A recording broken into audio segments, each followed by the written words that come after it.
What would you want the public to know about TBI? Well,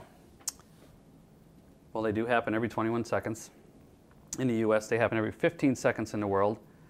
It's one of the #1 injuries in the military. It's, as you know, it's all over football now. It's all over sports in general, you know, just these concussions. And you hear former and current, you know, football, for example, stars, as you would, you know, refer to them as, having issues because of these, you know. And they're starting to bring some light to that. I'd also like to, you know, one thing I remind everyone, I said one thing about traumatic brain injuries is if you're alive, you could have one. Nobody's immune, you know. I never thought I'd have one of these things. You know, I only knew one person who had one, and that was my dad's brother, you know, and I just figured he was the only one, so it was never a big concern of mine, you know what I mean? And he always gave me $2 every time I saw him when I was a kid, so I figured this is good, you know, this is good to go with this. So I never worried about it much.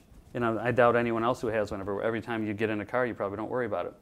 Or every time you get on your rollerblades and you don't throw a helmet on, you don't worry about it.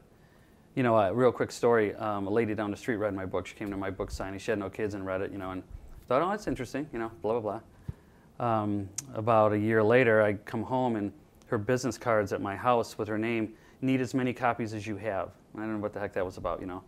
So I called and I said, what's up? And she ran up to the local bookstore and bought every copy they had. She said my 32-year-old niece was rollerblading and went on the hill. It was like a trail, but it went down.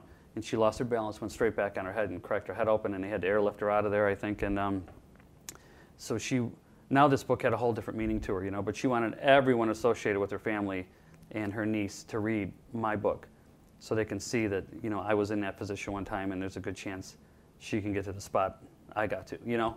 So it took on a whole new meaning. But, you know, she thought, this is, you know, I'm sorry this happened to you, but there's never going to have anything. I don't have any kids. It's never going to have any impact on me. And then bang, a year later, she wanted every copy available. So, you know, if you're breathing, unfortunately, you're a candidate for it.